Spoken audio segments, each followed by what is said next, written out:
Caro ouvinte da Rádio 9 de Julho, em nossa última conversa falamos sobre a inspiração bíblica. Que a inspiração bíblica é um impulso a escrever. Trata-se de um carisma que garante que aquilo que foi escrito na Bíblia é querido por Deus e por isso é palavra de Deus. O influxo do Espírito Santo sobre os hagiógrafos não absorve nem destrói a ação dos autores humanos, antes os assume. Por isso, os autores inspirados são autores genuínos e não meros instrumentos passíveis e extrínsecos da ação do Espírito.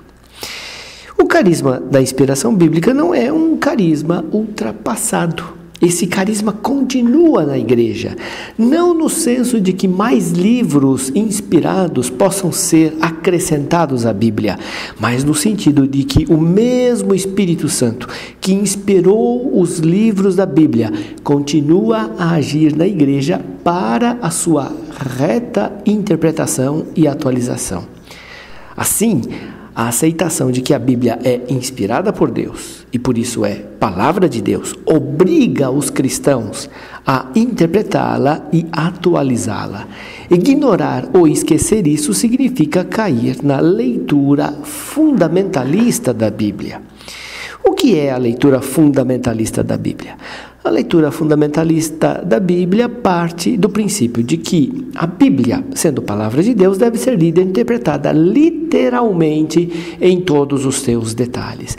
Essa interpretação literal nunca foi aceita pela igreja. Por quê?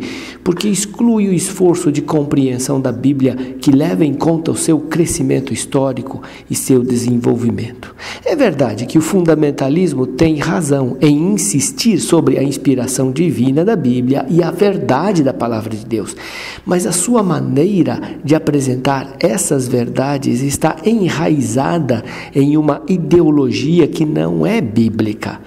O problema de base da leitura fundamentalista é que, recusando levar em consideração o caráter histórico da revelação bíblica, ela se torna incapaz de aceitar plenamente a verdade da própria encarnação. Ela se recusa em admitir que a palavra de Deus inspirada foi expressa em linguagem humana e que ela foi redigida sob inspiração divina por autores humanos, cujas capacidades e recursos eram limitados. Por essa razão, a leitura fundamentalista tende a tratar o texto bíblico como se ele tivesse sido ditado palavra por palavra pelo Espírito, e não chega a reconhecer que a palavra de Deus foi formulada em uma linguagem e em uma fraseologia condicionadas por uma época. Ela não presta atenção às formas literárias e às maneiras humanas de pensar presentes nos textos bíblicos, muitos dos quais são fruto de uma elaboração que se estendeu por longos períodos de tempo e que leva a marca de situações históricas muito diversas.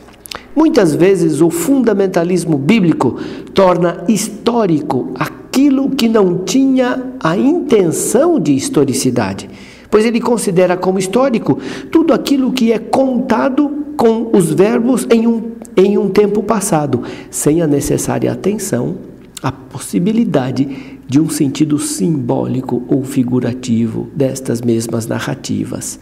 O fundamentalismo tem uma tendência a uma grande estreiteza de visão, pois ele considera, conforme a realidade, uma antiga cosmologia já ultrapassada, só porque se encontra expressa na Bíblia.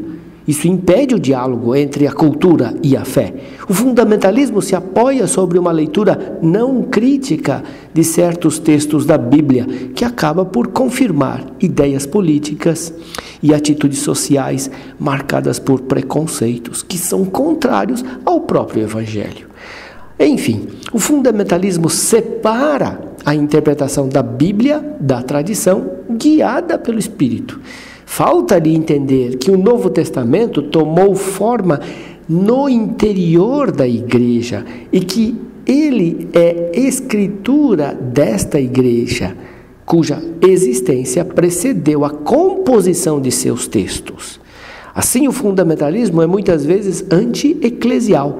Ele considera sem importância os credos, os dogmas, as práticas litúrgicas e também a função de ensinamento da própria igreja. O fundamentalismo se apresenta como uma forma de interpretação privada, que não reconhece que a igreja é fundada sobre a Bíblia e tira sua vida e sua inspiração das Escrituras. A abordagem fundamentalista, por fim, é perigosa, pois ela é atraente para as pessoas que procuram respostas bíblicas para os seus problemas da vida. Ela pode enganá-las, oferecendo-lhes interpretações piedosas, mas ilusórias, ao invés de lhes dizer que a Bíblia não contém necessariamente uma resposta imediata a cada um desses problemas. O fundamentalismo convida, sem dizê-lo, a uma forma de suicídio do pensamento. Ele coloca na vida uma falsa certeza, pois ele confunde inconscientemente as limitações humanas da mensagem bíblica com a substância dessa mensagem. Por hoje é só. Continuamos na próxima semana.